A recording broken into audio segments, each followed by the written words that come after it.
Sahabat Shalom, bertemu kembali dengan PT Pusat.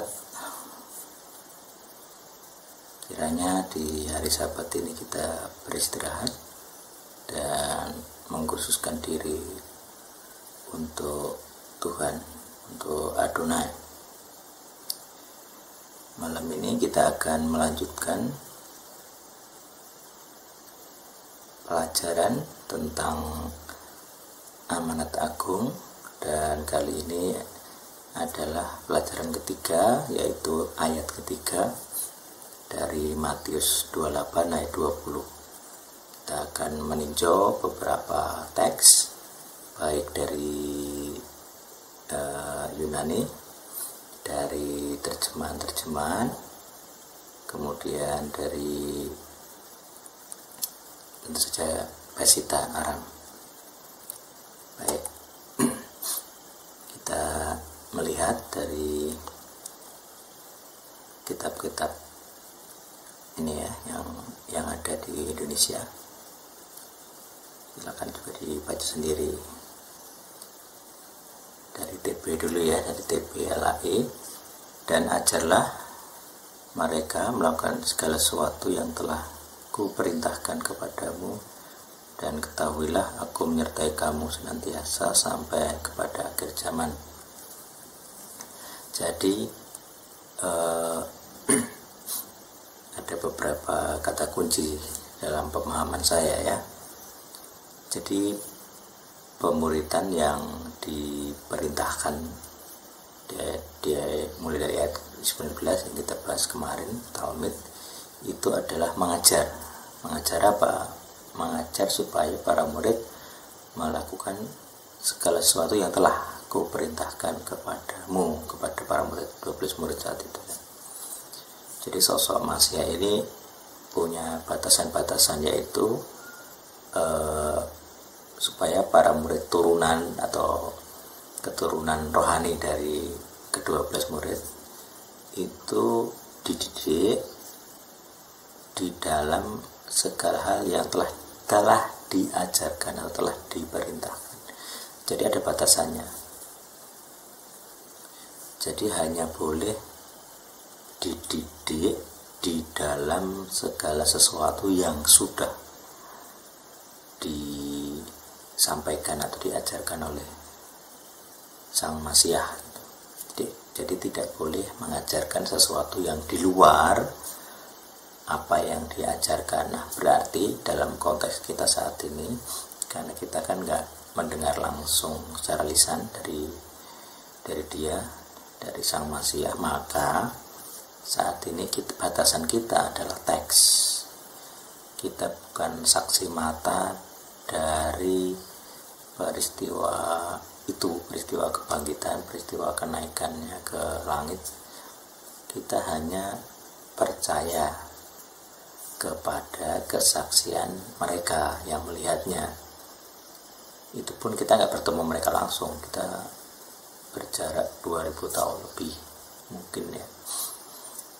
Kita sekarang 2020, maka jaraknya bisa 2000 tahun lebih. Kalau perhitungan permulaan kelahirannya adalah 4 sebelum Masehi, rata-rata kan bilang begitu ya. Jadi segala kesaksian yang kita terima adalah sekarang berwujud teks, berwujud kitab, ketofo, kitab tulisan, buku. Kita nggak dengar langsung, nggak ada video rekamannya, nggak ada audionya, hanya tulisan saja. Nah, itu batasan kita. Jadi lakukan segala sesuatu seperti yang sudah Kuperintahkan. Itu ya. Nah, sekarang kalau misalnya kita lihat teks Yunani. Jadi kalau kita lihat teks Yunani ada banyak hal yang bisa kita pelajari. Jadi saya rasa teks Yunani akan sangat mirip dengan terjemahan-terjemahan yang sudah ada. Jadi di Descontes, jadi kita bisa, kalau kesulitan baca huruf Yunani, sudah ada transliterasi dalam bahasa atau huruf Latin ya. Jadi kita tidak wajib untuk paham membacanya kalau menggunakan interlinear. Jadi kita akan dibantu gitu ya.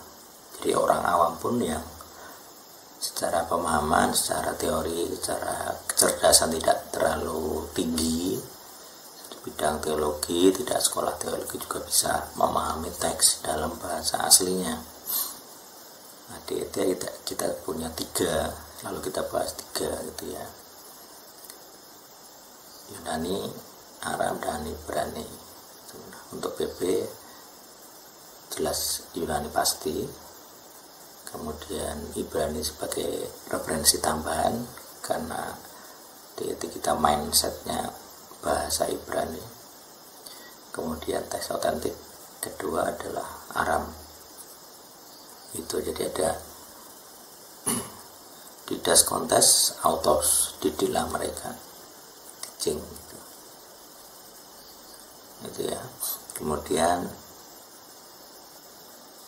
segala sesuatu yang sudah. Jadi kalau di sini diterjemahkan dalam bahasa pasif dan bahasa aktif dan lampau atau past tense kalau dalam bahasa Inggris ya. Jadi itu menolong untuk memahami bahwa ini sudah terjadi. Jadi sekalipun kita bukan saksi mata tadi saya bilang, tapi sejelasnya ketika itu diucapkan berarti saat dia mau naik maka segala perintahnya itu sudah diperintahkan selama setidaknya minimal 3 tahun, karena para murid ini kira-kira mengenal dia secara intensif itu 3 tahun. Jadi selama 3 tahun dia mengajar khusus 12 orang, dan diharapkan orang-orang ini akan menjadi benih yang menggantikan ketika dia naik untuk bertemu Bapa kembali atau kembali kepada yang mengutusnya. Itu ya. Jadi dari teks Yunani tidak banyak perbedaan dengan teks bahasa terjemahan yang sudah ada. Jadi kita nggak akan banyak membahasnya.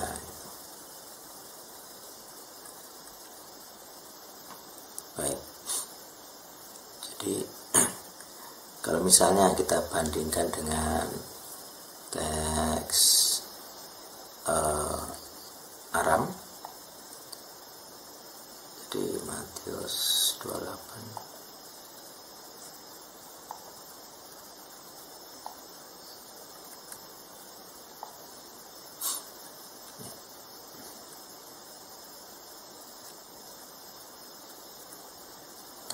besar.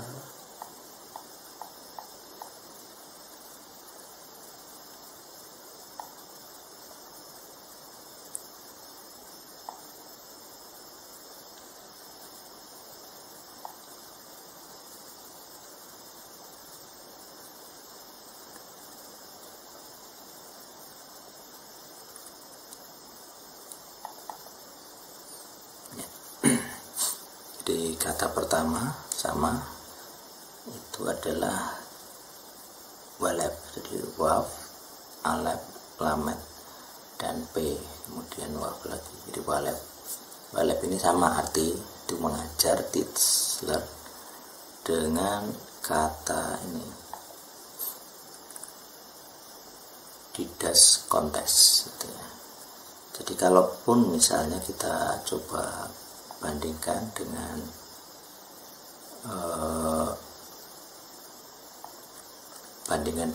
Delitzsch atau Ibrani modern, kita juga bisa sebagai referensi untuk kata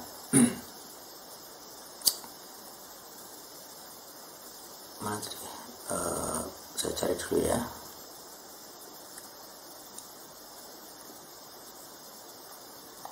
Ini terjemahannya Orthodox Jewish Brit Kadasa, biasanya dipakai untuk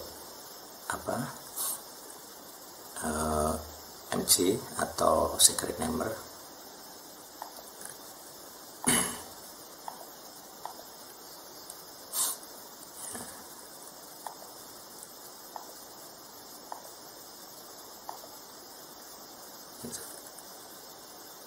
Jadi kalau kita bisa akses untuk dailies ya bagus, kalau enggak kita dibantu oleh teks Inggrisnya. Teaching ya, di sini teaching juga kata yang dipakai. Teaching, mengajar. Teaching them to observe all that I have commanded you, and hinai I Mosia am with you always, even untuk the cats haolam hazah, itu alam mendatang gitu. Atau kalau mendatangnya sampai, jadi akhir diterjemahkan akhir zaman. Kalau misalnya kita lihat teks yang dipakai oleh Ibrani, dia pakai apa untuk ini.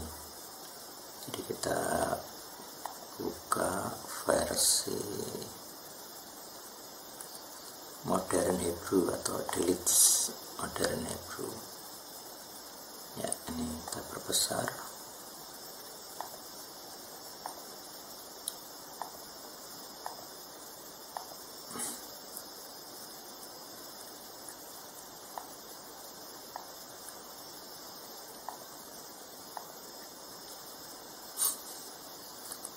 Matius 28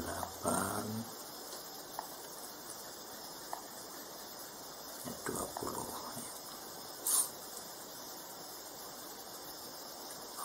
Kelihatan.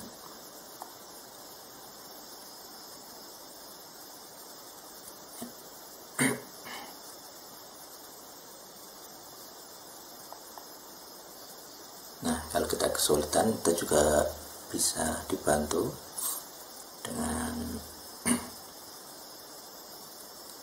namanya transliterasi. Di sini ada opsi transliterasi.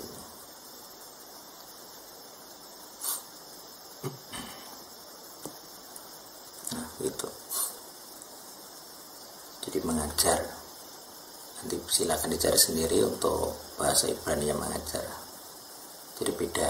Jadi di sini kata yang dipakai bukan Talmud ya, beda. Itu. Kalau di Aram ini tadi balik. Kemudian kata yang selanjutnya enon, he is, ajarlah dia, ajarlah mereka, ajarlah. Jadi objeknya enon, pihak ketiga yang diajar, yaitu para murid kita gitu ya. Jadi ajarlah mereka, ajarlah dia gitu. Kata yang selanjutnya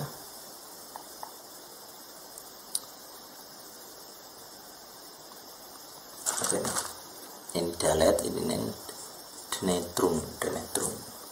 Kalau diterjemah di sini dia saya cek zoomnya dulu.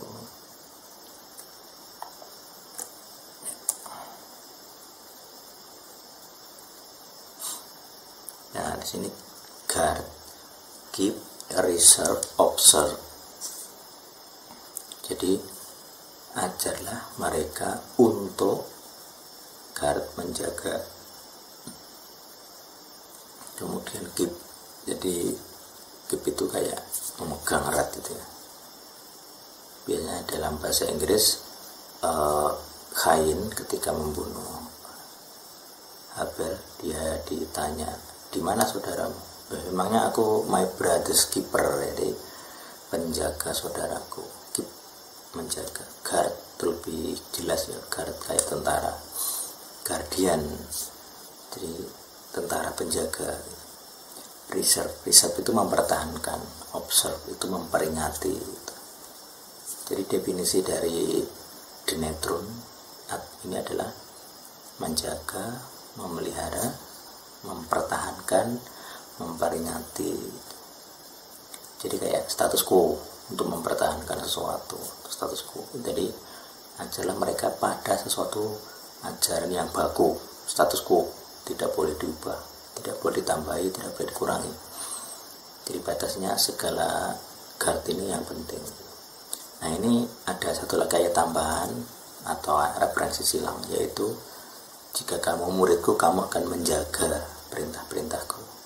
Kita cari ayatnya di mana ya.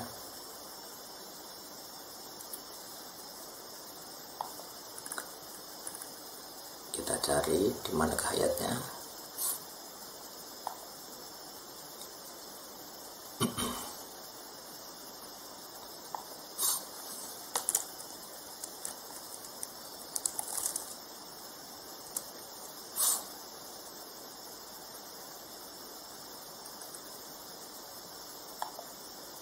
Jadi dengan bantuan software seperti ini kita akan sangat terbantu.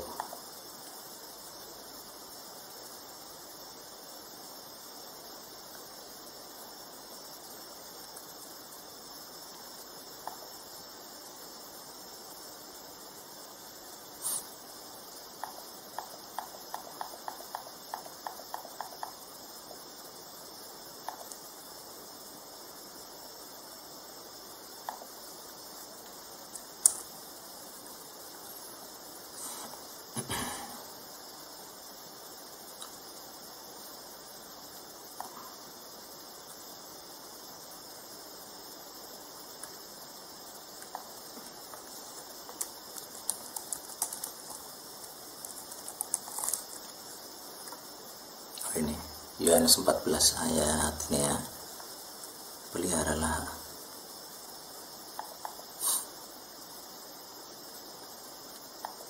Jadi jika Yohanes 14:15, kalau kamu mengasihi aku, kamu akan menuruti segala perintahku. Gitu. Kalau misalnya kita lihat teks literalnya, literal sementara atau ET, jika kamu mengasihi aku, peliharalah perintah. Pelihara itu yang tadi, jadi observe, keep itu memelihara, observe, guard itu memelihara. Kalau misalnya kita lihat interlinear terhadap Yunani, kita bisa pakai di sini.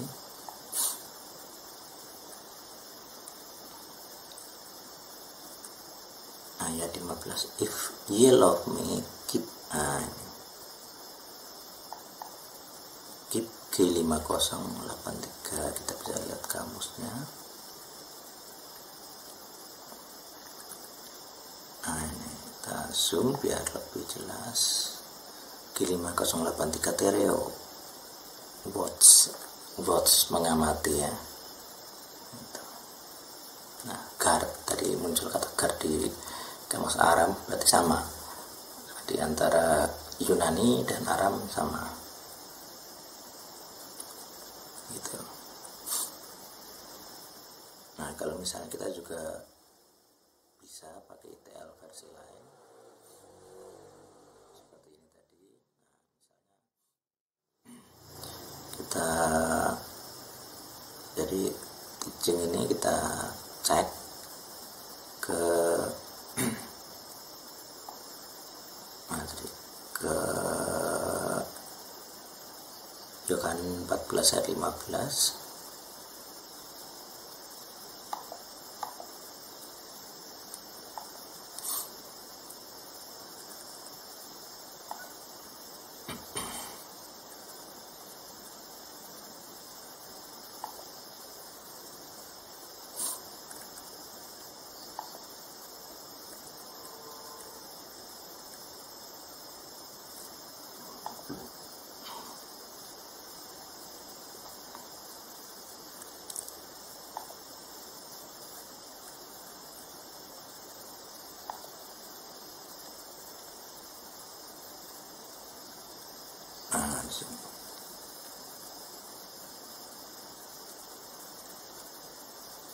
If you love me, commandment my you will keep. Ya. Strukturnya tidak sama dengan Indonesia, tapi kita fokus ke sini, keep. Gitu ya. Jadi kata 15 5083 yang di kamus. Tadi kita lihat versi lainnya adalah ini. Yang ini lebih jelas, lebih banyak informasinya. To watch over, mengamati atas sesuatu, menjaga gitu ya. Keep, guard, observe, watch over. Jadi sama dengan kamus di bahasa Arabnya tadi ya, kita lihat seperti itu.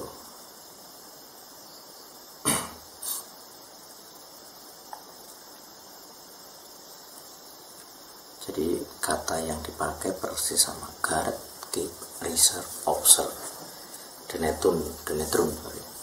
Nah gitu. Jadi ajarlah mereka, kemudian guard, menjaga gitu. Menjaga apa? Jadi ada set yang jelas. Jadi tadi saya bilang status quo, jadi ada satu set perintah mandat dari Sang Masia, kemudian kita diperintah mengajar mereka sesuai mandat itu yang sudah dia perintahkan. Berarti ada batasnya. Sekali lagi ada batasannya, karena kita bukan saksi mata, maka batasannya adalah teks yang sudah dia ucapkan.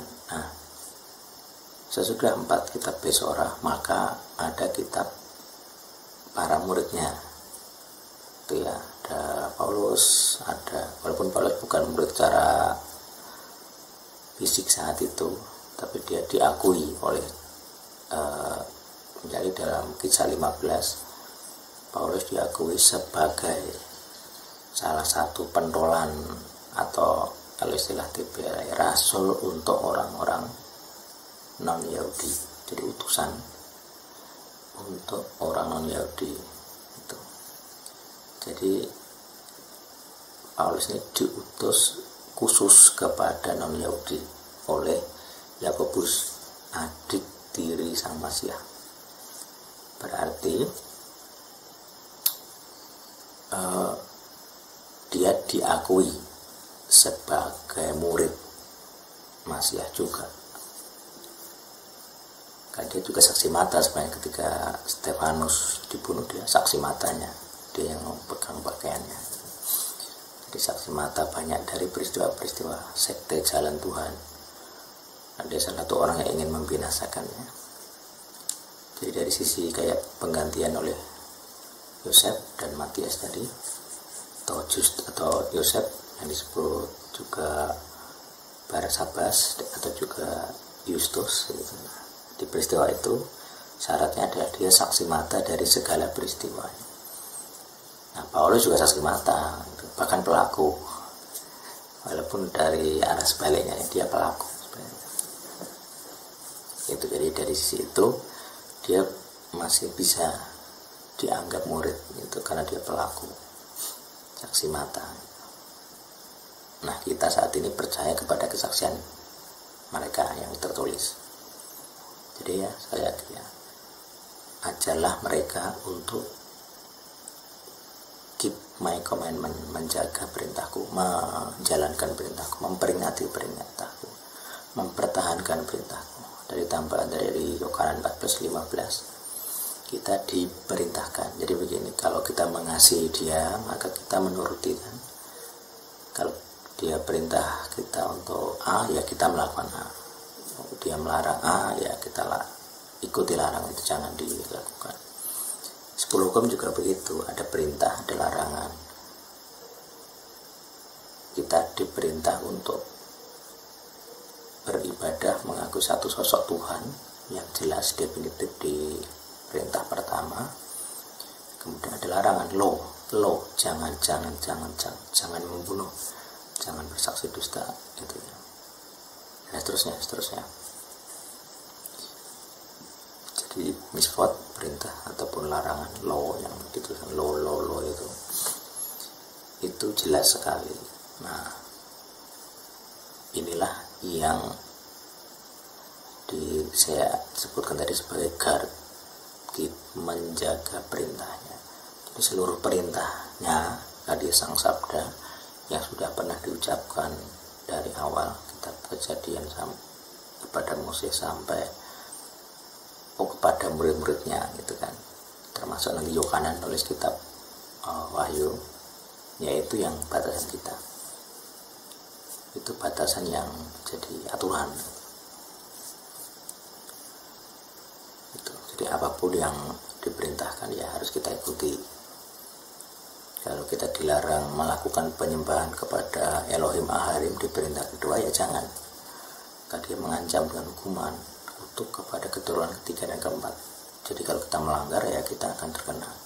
Kalau kita adalah keturunan dari orang-orang yang demikian, ya kita berada di bawah kutuk.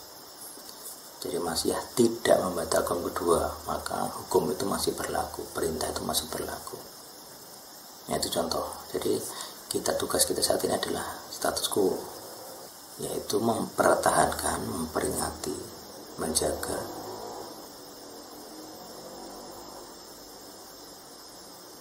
segala sesuatu yang sudah dia perintahkan, yang sudah dia katakan. Nah, Tanak atau PL itu kita bisa bertanya, PL itu perintahnya atau tidak? Gitu. Simple. Kalau kita mengakui iya, ya berarti itu harus digarap juga. Kita cek mana yang digenapi di PP, mana yang tidak. Apakah 10 hukum masih berlaku? Di PP dibatalin tidak? Enggak ada, berarti masih berlaku. Perintah makan, ternyata kisah 15 ada aturannya, ada perubahan khusus ya, khususnya kepada non-Yahudi. Non-Yahudi tidak dituntut seberat orang Yahudi gitu. Jadi orang Kristen sebagai non-Yahudi beda dengan Mesianik ya. Kalau Mesianik kan orang Yahudi. Jadi orang Kristen yang non-Yahudi punya kebebasan lebih soal makan. Walaupun dalam pemahaman begini, kita kalau orang modern tentunya pernah belajar yang namanya rantai makanan.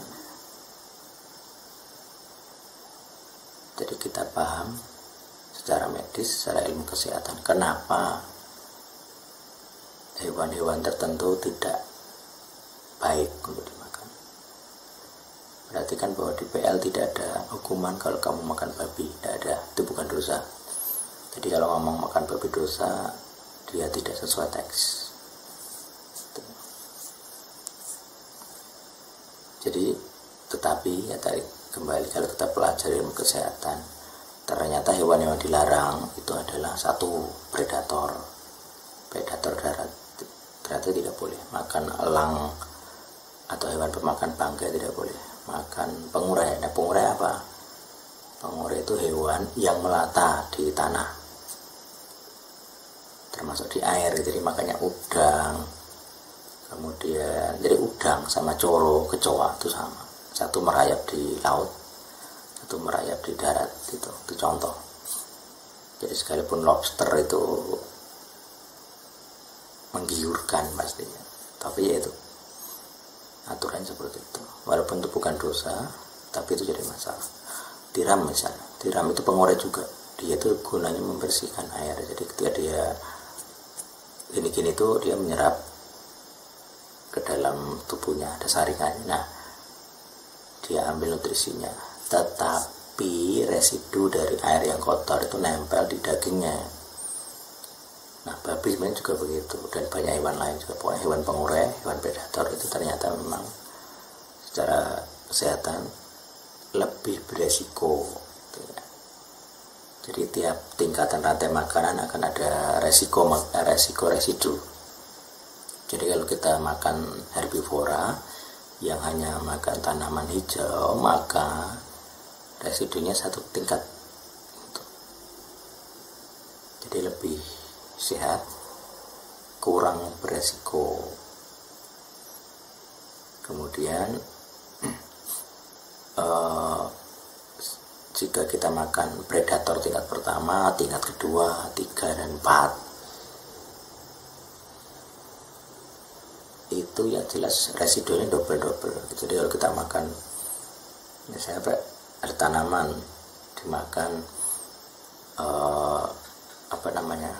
jangkrik gitu ya, atau tikus dimakan ular, kita makan ular. Nah, kita makan residunya tikus sama residunya ular, 2 tingkat. Kemudian ular dimakan burung elang. Kalau kita makan elang, dia pernah makan ular, yang pernah makan tikus, kita punya residu 3 kali, residunya tikus, residunya ular, residunya elang. Itu. Kalau kemudian kita makan babi hutan misalnya, dia makan bangkai elang. Nah, kita tingkat berapa? Tikus, ular, elang, babi, gitu. Residu. Jadi kalau residu ini tanda petik misalnya logam berat, dia nempel di daging atau di sel hewan yang kita makan. Jadi residu kalau itu logam berat yang kita makan di hewan gitu ya, itu logam tidak bisa dibuang keluar oleh sistem metabolisme, terlebih jika dia nempel di sel lemak gitu. Jadi dia nempel di sel lemak, dia nempel di situ, kita makan lemak. Nah, makanya kita dilarang makan lemak. Itu contoh. Karena ternyata sel lemak itu berbahaya, tempat ngumpulnya residu. Jadi ketika Torah nulis dilarang makan lemak, itu ada aturannya. Karena lemak secara kesehatan beresiko nyimpan namanya residu. Kalau residu yang bukan logam berat itu masih mending. Kalau logam berat itu resiko kesehatan. Itu ya, paham ya. Jadi GARD itu soal makanan. Sekarang soal yang sangat in gitu kan, misalnya tentang LGBT. Jadi kita lihat banyak pendeta gitu yang karena merasa pinter gitu kan, dia mulai menafsir sendiri Alkitab, kitab suci sesuai ininya. Tapi kata GARD ini berat sekali, berbahaya. Dalam artian kita lihat aturannya adalah di PL ya, di Torah. Jadi di Torah itu ada namanya larangan untuk hubungan seks dengan sesama jenis, itu ada jelas. Dengan binatang juga tidak boleh. Jadi bernafsu kepada sesama jenis itu secara aturan sine itu tidak boleh. Nah, lucunya kadang orang Kristen, pendeta yang ngakunya Kristen ini mereka semangat sekali menafsirkan Yesus yang lain. Nah, kalau saya sebut ya Yesus palsu itu ya. Kenapa? Karena Yesus palsunya pendeta-pendeta ini mengajarkan untuk mendukung perilaku sesama jenis. Bahkan tidak boleh mencap mereka dosa gitu.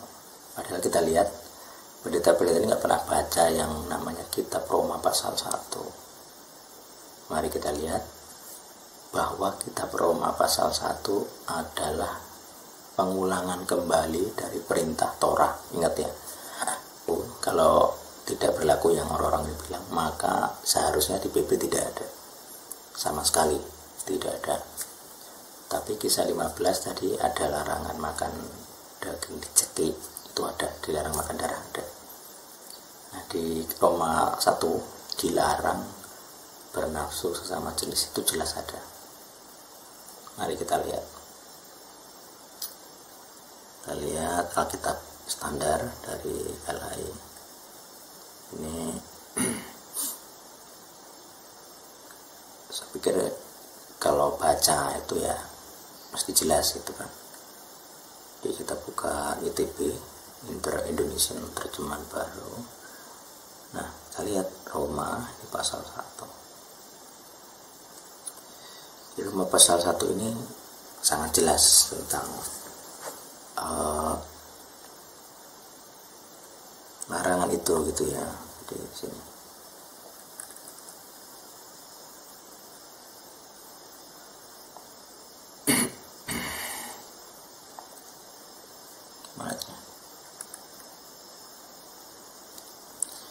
terutama sebenarnya mulai dari ayat ini ya, mulai ayat 21 ke bawah sampai akhir itu. Nah itu, jadi di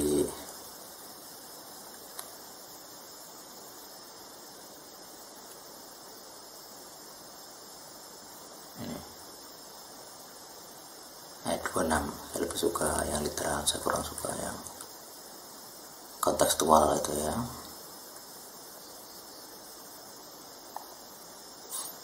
Jadi di ayat ini, di ayat 21 ke bawah itu sangat jelas itu. Jadi yang pertama adalah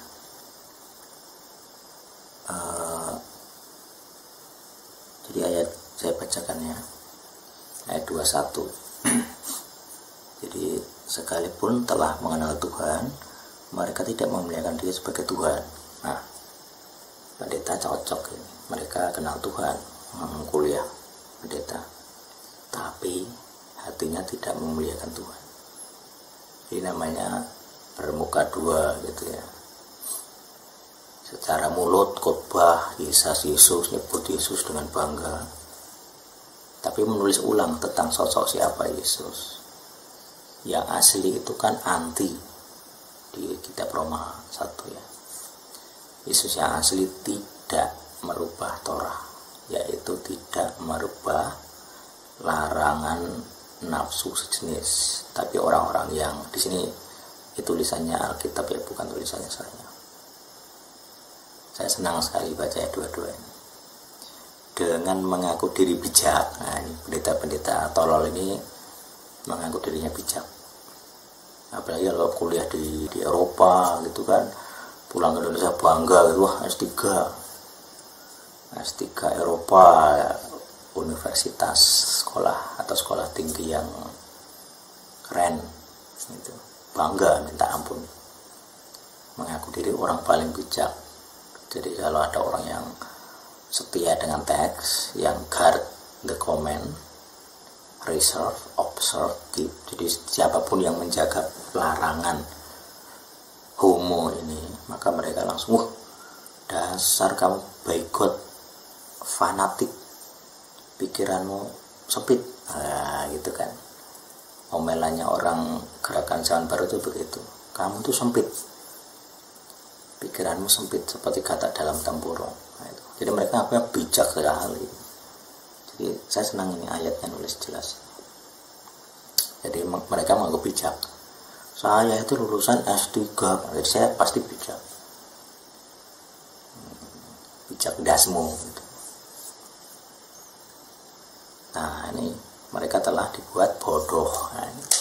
Kalian tuh bodoh kalau kalian berani mengganti aturan Torah tentang larangan homoseksual, dan kalian lantang menjadi advokat. Kalian pendeta bodoh. Itu ya, dibuat bodoh. Jadi IQ-mu cum laude mau 150 sekalipun, tapi kamu bodoh. Ya, yang nulis kitabnya Yesus Kristus. Kalau kamu percaya Yesus yang homo ya monggo silahkan. Tapi ya ini BODOH gitu ya.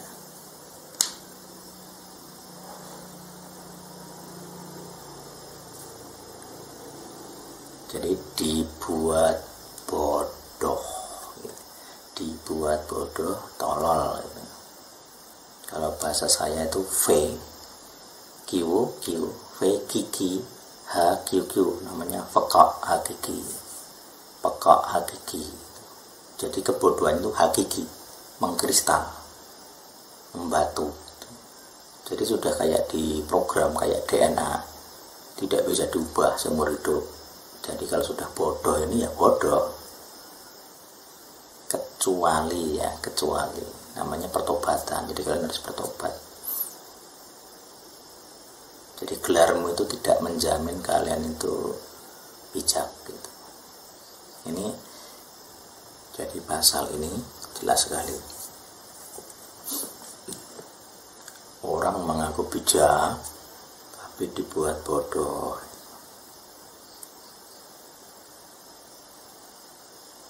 Nah, bagaimana bisa orang dengan IQ cum laude, mungkin setara Einstein gitu atau lebih tinggi, tapi kok bodoh? Nah, berarti di otak kalian itu ada roh setannya, pendeta, tapi ada setannya di sini, di kepalamu itu.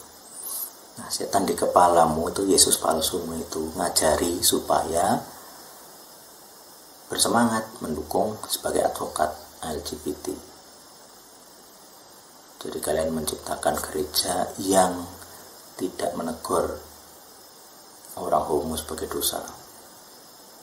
Kalian konseling tapi untuk mendukung mereka, tidak berani mengatai mereka pendosa, tidak berani menyatakan bahwa Roma pasal 1 menulis larangan itu sama seperti aturan Torah. Jadi muridnya Yesus yang asli itu menjaga perintahnya. Siapa penulis kitab Roma? Paulus. Itu kan. Karena dia ada di Roma. Paulus tidak membatalkan Torah. Jadi kalau ada pendeta ngajar Paulus membatalkan Torah itu, ininya tuh juga perlu diperiksa itu. Paulus mengulangi perintah Torah tentang larangan cinta sejenis dan nafsu sejenis. Dikira dari mana aturan ini? Ya PL, dari tanah, dari Torah, dari Sinai. Ingat, dari Sinai sudah ada. Paulus hanya mengulangi itu. Jadi kalau ada pendeta yang bodoh-bodoh ini terus bilang Paulus membatalkan Torah, itu ya inimu itu dipakai mikir gitu. Baca kitab Roma pasal 1. Ingat ya, jangan bodoh tapi baca yang benar.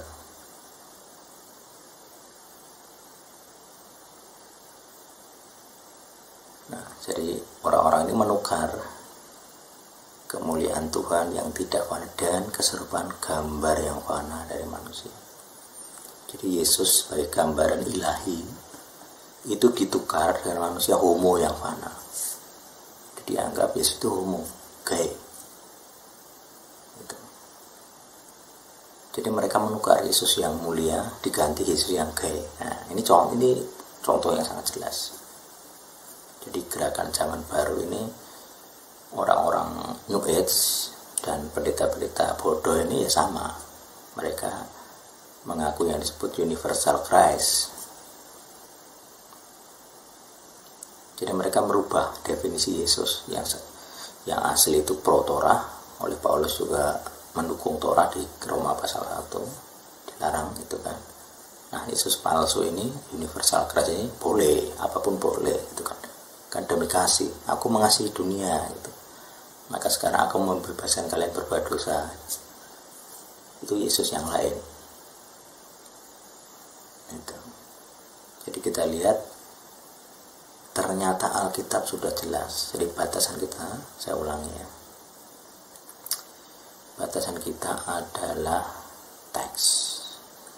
Kalau nggak berani dibatasi teks, tidak boleh khotbah. Jadi kalau jemaat melihat pendetamu tidak sesuai teks, dilarang khotbah. Kalau perlu pergi dari gereja, pindah gereja saja, cari pendeta yang masih benar, biar mereka khotbah untuk kursi kosong. Sama jangan kasih persembahan, biar mikir. Kalau yang lain mungkin masih sombong ya, begitu nggak ada persembahan, nggak ada duit, mulai mikir mereka. Gitu. Jadi menukar gambar yang fana dengan yang menukar gambar Tuhan yang tidak fana dengan yang fana. Itu.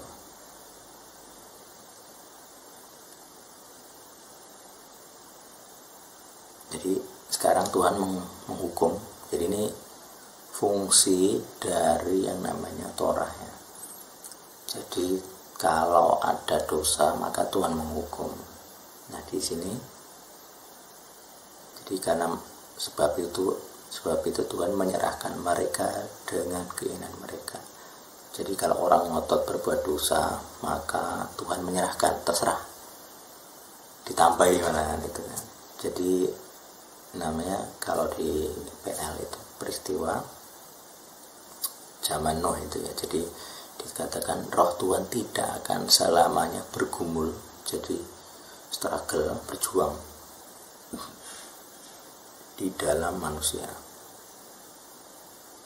Kan dia itu basar daging. Jadi kalau daging itu simbolisasi bahwa orang mulai materialistis, jadi kehendaknya sesuai tubuhnya, daging. Kalau dia nuruti dagingnya, maka rohnya, dia ada pemisahan roh dan dagingnya. Roh Tuhan tidak bisa bekerja, sudah ada, jadi kayak sudah muak bekerja, sudah muak memperingatkan. Karena roh itu fungsinya menginsafkan akan dosa, penghakiman dan seterusnya. Jadi kalau yang memperingatkan sudah muak, ini namanya dia mengalami kecemburuan, wis gak mau lagi. Kalau rohnya saja sudah gak mau lagi menginsafkan, ya sudah, maka ditulis Tuhan menyerahkan mereka kepada keinginan mereka sendiri, tidak ada lagi penghalang. Jadi kalau Tuhan tidak menghalangi, jangan bangga, itu tandanya roh Tuhan sudah tidak bekerja. Kalau sudah begitu, nasibmu final. Jadi orang-orang asintot ini itu kayak sudah nggak bakal kena. Kalau mau tahu gambarnya akan saya tunjukkan, silahkan cari sendiri apa itu asintot.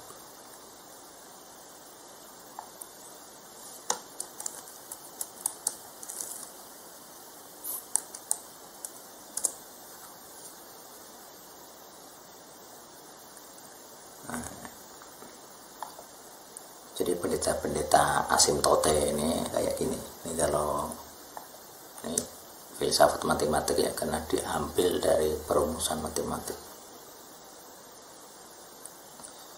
Jadi di dalam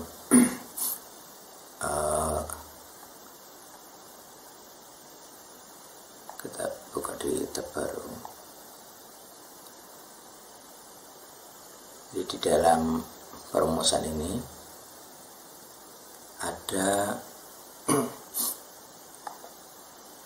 mana nih?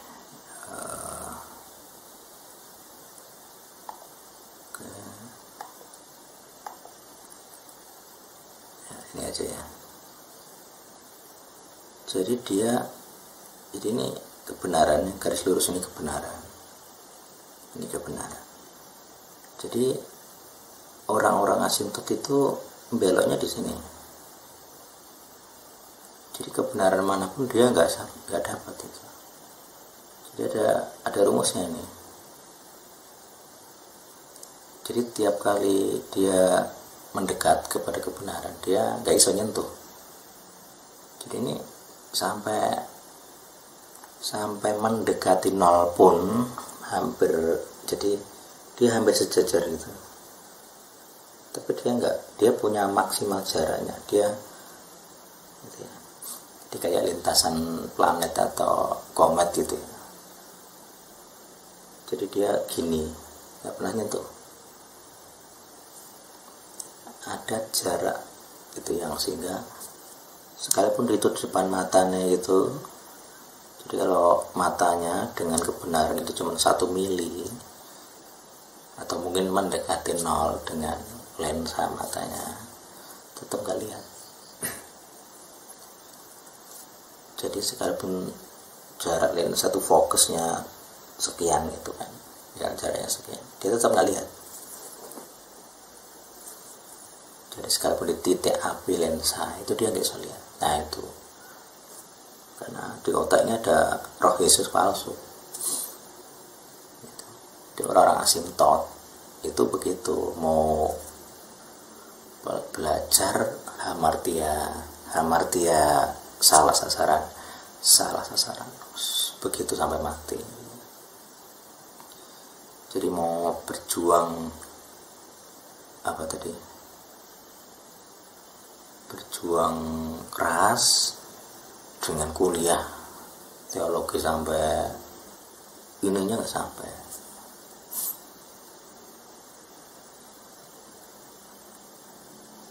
Jadi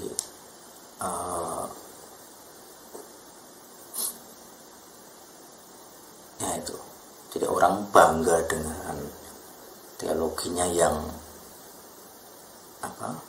diambil atau diterima dengan sekolah tinggi yang mentereng, yang dihormati di masyarakat karena di luar negeri atau karena tingkatannya.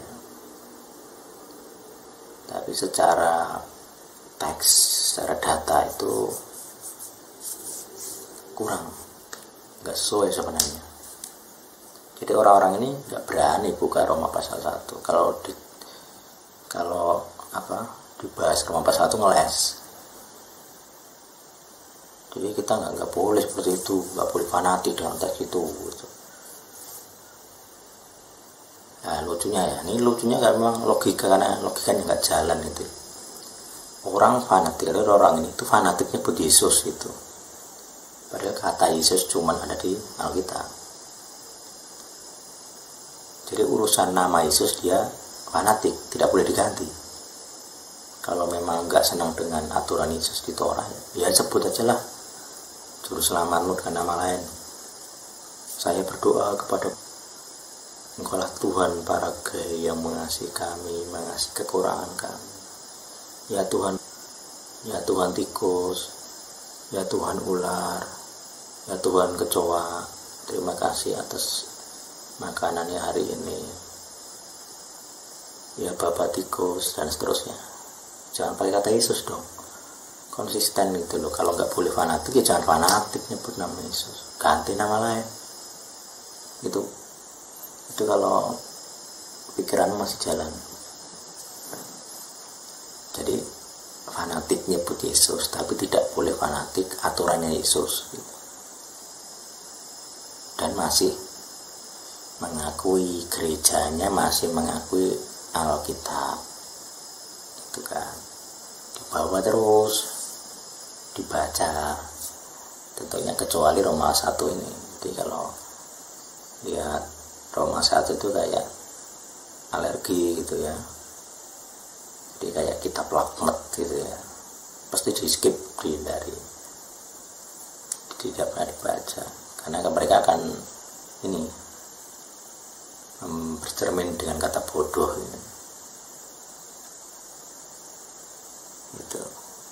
Karena sudah jelas di sini kata birahi gitu kan, birahi mereka seorang terhadap yang lain. Jadi para lelaki dengan para lelaki terbakar birahi. Mau jelasnya kata birahi ya.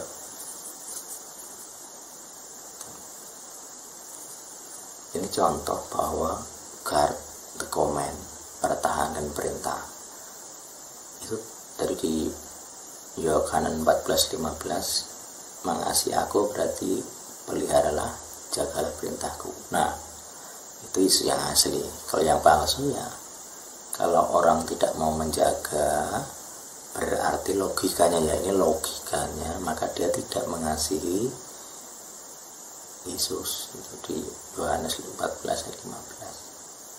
Jadi orang-orang gereja Yunani ini yang membuat Yesus yang lain itu tidak mengasihi Yesus yang asli. Kamu mau bangga dengan pendidikanmu, dengan filsafatmu, dengan teologimu, silahkan. Tapi hanya orang-orang itu yang nggak percaya. Jangan harap semua orang akan percaya. Itu lebih lagi, Melkiades sama kamu itu ya yang bodoh, jelas nulisnya bodoh. Kalau nggak terima ya sobek aja Roma pasal 1, disobek aja dari Alkitabmu. Ya kayak tadi, lebih bagus lagi ganti aja nama Tuhanmu, jangan nyebut Yesus, ganti nama lain.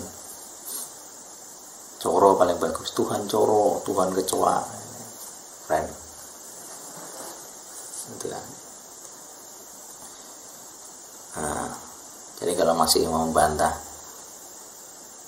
mendukung orang-orang birahi lelaki ini, para lelaki dengan para lelaki terbakar birahi, ya berarti ya kamu juga gitu. Kalau kamu dukung ya kamu pelaku gitu, untuk kepentinganmu sendiri. Mau pakai humanisme kayak itu alasan saja. Humanisme nggak seperti itu. Humanisme Eropa itu Renaissance itu nggak seperti itu. Kamu pikir Renaissance mendukung gitu LGBT? Ya enggak, itu baru-baru aja, tahun berapa, 60 gitu.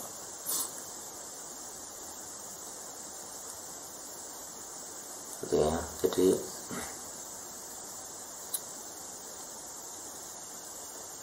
hawa nafsu keenakan, nah sebenarnya melawan Tuhannya Abraham itu nggak hanya LGBT, tapi ada banyak di sini, ketidakadilan, bla bla bla bla bla, banyak sekali.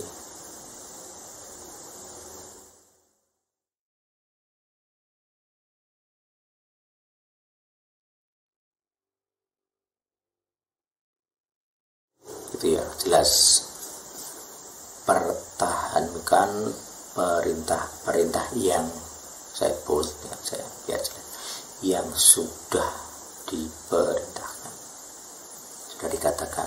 Jadi kalau sudah dikatakan ya harus ditaati. Itu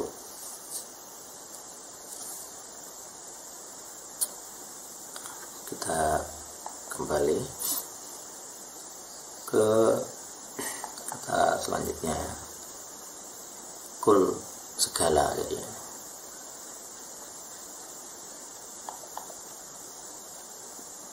segala yang what, tadi jagalah, tadi segala yang, jadi ajalah mereka untuk mempertahankan segala yang, ajalah mereka menjaga segala yang.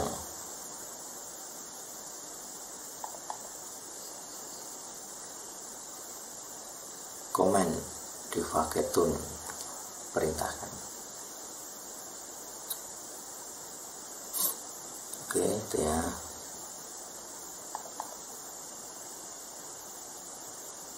Lihatlah, behold, lihatlah, eno, aku, ani untuk Ibrani,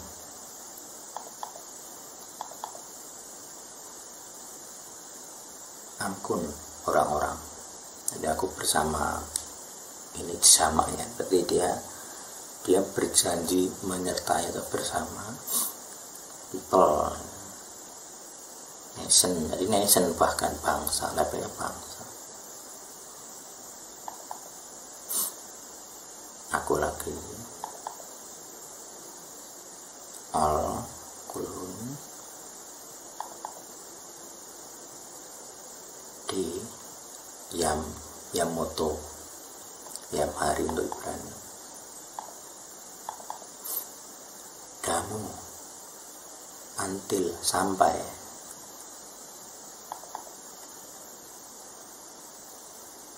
and akhir Solomeh, akhir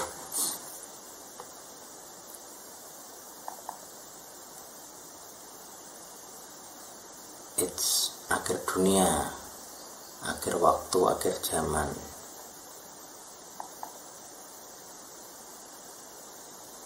Amin gitu. Nah, jadi kita melihat bahwa perintahnya jelas, jadi mempertahankan segala yang sudah diperintahkan. Jadi kita bisa melihat bahwa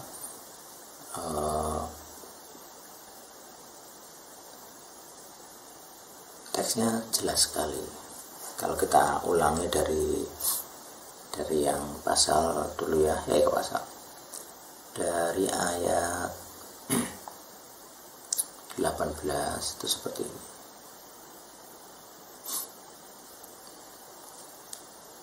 Masih berbicara, segala otoritas di langit dan bumi sudah diberikan kepadaku.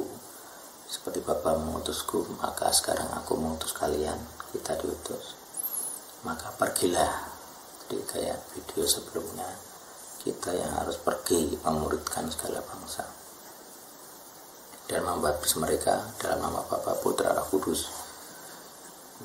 Jadi kalau masih fanatik dengan nama Yesus, nah nama itu kalau dalam bahasa Ibrania itu ada nama Bapa, ada nama Putra, ada nama Roh. Bahasan ini khusus itu khusus internal maksudnya. Tapi kesimpulannya begitu. Kalau pakai kata Yunani itu nggak jelas, itu nggak ada artinya di kata Yunani, karena itu transliterasi saja. Nah kalau pakai kata Ibrani itu jelas. Ini ya, ada Tritunggalnya. Dalam nama itu ada Tritunggalnya. Itu dalam nama suci ada Tritunggalnya. Jadi ada unsur at itu. Jadi kayak kitab Kejadian Masiah disebut Alef Tau. Alef itu huruf pertama, Tau itu huruf terakhir. Nah di Yunani disebut Alpha Omega, tapi yang paling pas adalah Alef Tau.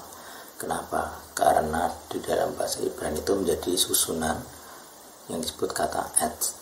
Kata et, Alef dan Tau itu untranslated word, kata yang tidak bisa ditranslasi, tidak bisa diterjemahkan. Kenapa? Itu unik hanya untuk Ibrani. Jadi kayak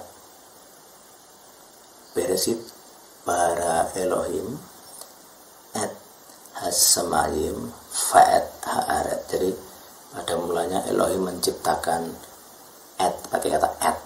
Nah et itu Alef Tau. Jadi Masiah itu Alef Tau, paham ya? Jadi dalam penciptaan ada Masiah. Makanya Yohanes 1:1 menulis, pada mulanya dia itu bersama Elohim. Kenapa? Karena di pasal 1 Kejadian ayat pertama sudah ada Alef Tau, sudah ada Alpha Omega. Ini kalau kalian nggak ngerti Ibrani, nggak paham ini mu nggak jalan kalau nggak paham Ibrani. Ini hanya ada di bahasa Ibrani. Makanya kalau orang anti Ibrani itu ya, inimu tuh, inimu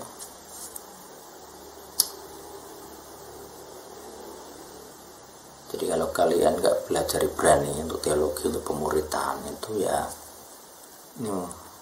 inimu nggak bisa, nggak jalan ini. Kamu nggak perlu hafal ayat panjang-panjang, filsafat tinggi-tinggi. Pakai kitab Kejadian kamu sudah melihat Tritunggal, sudah melihat Sang Masiah, Sang Sabda sudah ada di kitab Kejadian 1:1. Kalau nggak percaya nih, itu kan saya buka interlinear itu. Jadi kalian yang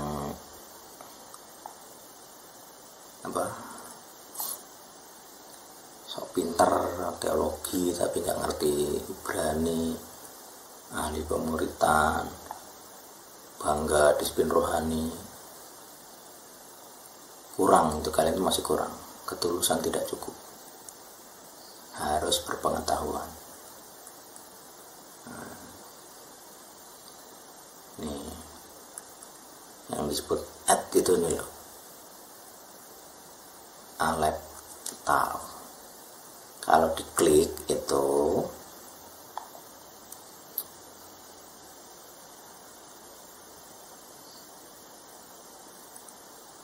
untranslatable mark. Jadi dia nggak bisa diterjemahkan ke bahasa lain. Jadi kalau tadi kan ada fa'et ya. Nah, dan kata kan terjemahnya langit dan bumi. Nah, dannya itu bukan di et-nya tapi di fa-nya. Fa'etnya ada ada wafnya, we'at kalau di biblical Hebrew. Jadi atnya jadi nggak bisa diterjemahkan. Dia itu kayak lem, glue, perekat langit bumi gitu kan, perekat penciptaan. Jadi langit Tuhan, bumi itu ciptaannya ada perekatnya, Masiyah, Alef, Tau. Jadi ini hanya ada dalam kitab Ibrani. Jadi kalau kalian nggak ngerti Ibrani terus memuridkan, ya 100% doktrinmu luput, melenceng hamartia pasti. Karena ini hikmat ini hanya ada di kitab Ibrani, Alef, Tau. Itu ndak ada di doktrinmu yang Yunani, itu ndak ada. Apalagi kamu cuma ngerti terjemahan Indonesia lagi yang tidak literal itu. Jadi terlalu jauh kalian akan mencapai pemahaman ini kalau anti dengan bahasa Ibrani. Ya lucu aja, kalian mengikuti agamanya orang Ibrani, kalian percaya Tuhannya orang Ibrani, katanya begitu. Kalian mengaku dicangkokkan ke pohon Sion, tapi bloonmu itu nggak selesai-selesai. Lah kok kamu malah menolak bahasanya untuk belajar Alkitab itu bagaimana? Memurutkan terus bilang nggak perlu belajar bahasa Ibrani. Ini mungkin orang-orang pintar kok ya, jadi bloon. Makanya senang sekali saya ada bahasan di kitab Roma 1 tuh bisa saya bol di sini ya. Jadi bodohmu itu kok nggak selesai gitu. Ini yang nulis Alkitab. Gitu. Jadi kalau kamu nggak ngerti itu ya belajar. Nggak usah sombong dulu lah. Sombong itu ya harus konsisten gitu loh. Kalau kamu kaya atau sombong, wah aku punya banyak duit, terus kamu sanggup memberi uang, itu kan memper, sembodo, sesuai omonganmu. Bila kamu sombong sebagai orang bijak, ngerti aja kagak, gimana? Pengetahuanmu kurang, imanmu kurang. Kamu nggak percaya Alkitab itu otentik kok. Kamu percayanya itu sastra, tipologi. Bagaimana kamu jadi pengajar?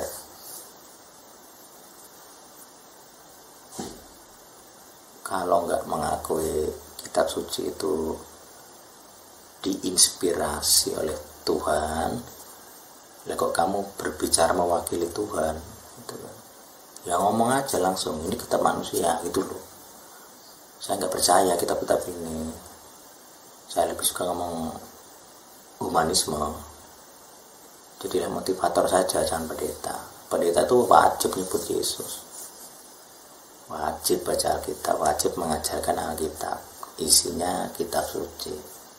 Kalau kalian alergi dengan isi kitab suci, ya bagaimana? Dan kalian berharap dibayar, dijualan ayat. Kalian tuh, kalau orang jualan ayat tuh ya yang manis. Jualan bukan busuk, ayatmu busuk. Kalau kalian berharap kalian jualan makanan yang nggak enak terus laku dengan harga tinggi, ya nggak ada seperti itu. Tuh hukum pasar akan jadi hakim. Makananmu nggak enak, ya jemaatmu pergi, duitmu pergi.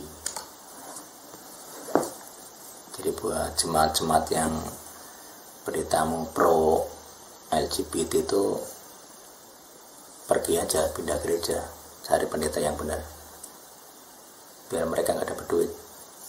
Jangan beli ayat-ayat mereka, itu bukan ayat, itu humanisme. Suruh aja mereka jadi motivator, jangan jadi pendeta.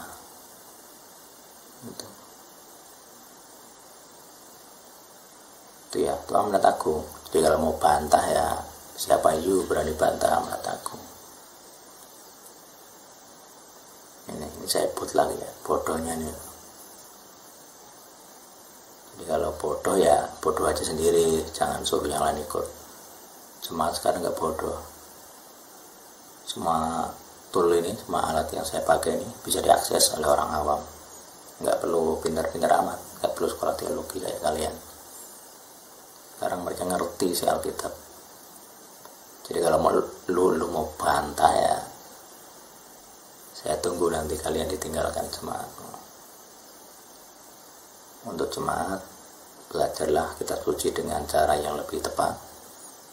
Paksa dirimu belajar Ibrani supaya hidupmu lebih benar. Jadi kamu ngerti kalau khotbah pendetamu salah, ngerti kamu.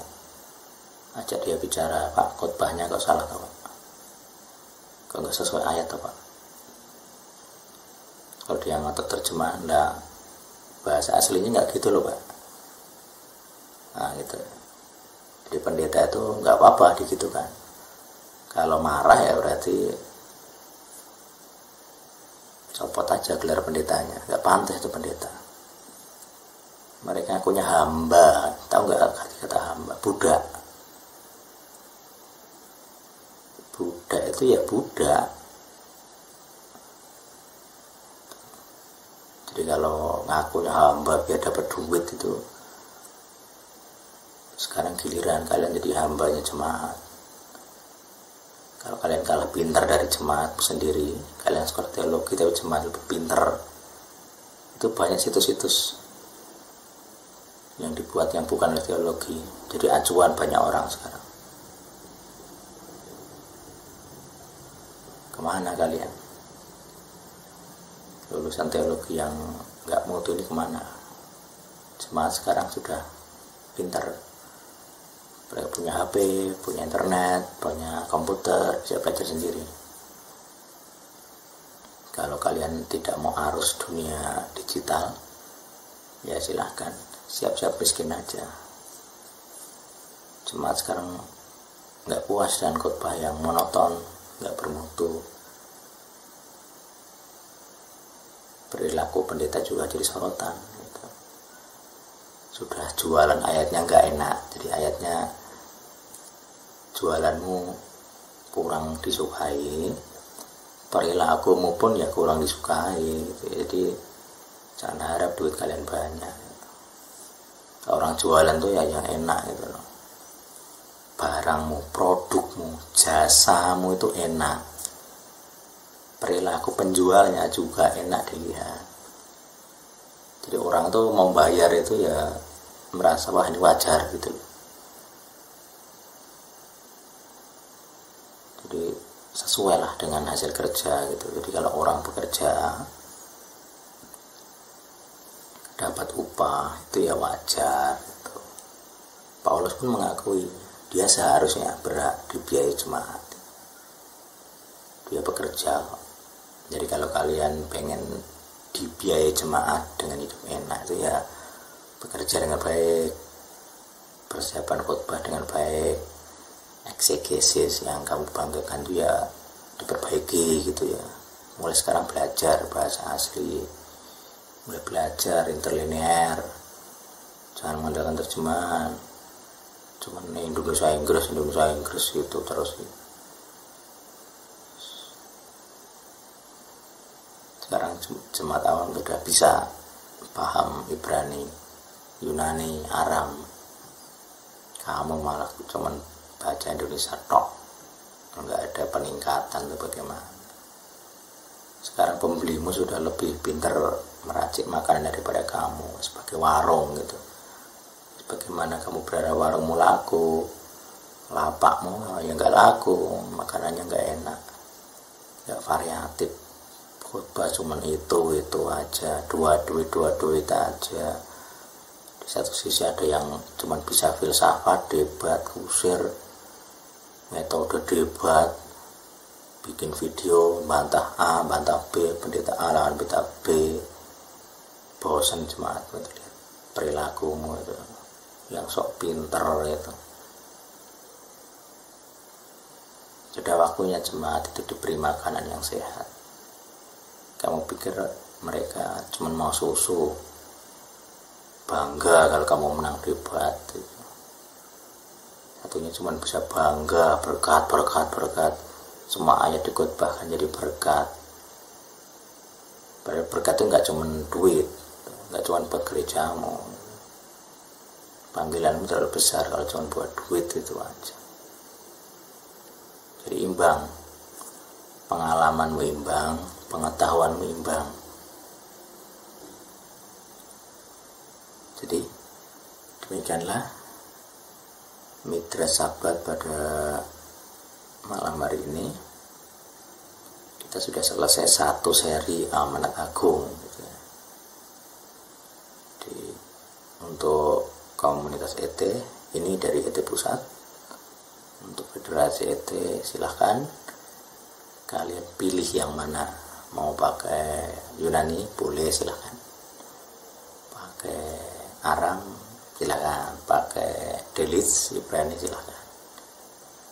Saya buka semuanya, toolnya juga saya buka, nggak ada rahasia, public domain, semua bisa akses. Gitu. Tinggal kalian pilih sesuai hati nurani, gitu. Sesuai DNA rohmu kemana. Tapi kalau mau full gitu kan, kepenuhan itu, kepenuhan dengan teks dan kebenaran ya, ikuti cara ET Pusat, ikuti metodenya, pelajari bahan-bahannya, saya yakin kalian akan puas. Demikian kiranya Tuhan yang hidup, Sang Ayah dan Sang Hawa, yang hidup dan yang selalu hidup, yang hadir dan yang selalu hadir, memberkati kita, memperkenalkan kita kepada dirinya sendiri, sebab Dia sudah memegang kita. Biarlah Dia yang akan menolong kita, membimbing, sampai kita mengenal Dia dengan dalam. Itu berkat dari saya. Tuhan yang hidup memberkati, menyertai, seperti tadi, menyertai kita senantiasa sampai akhir zaman. Amin.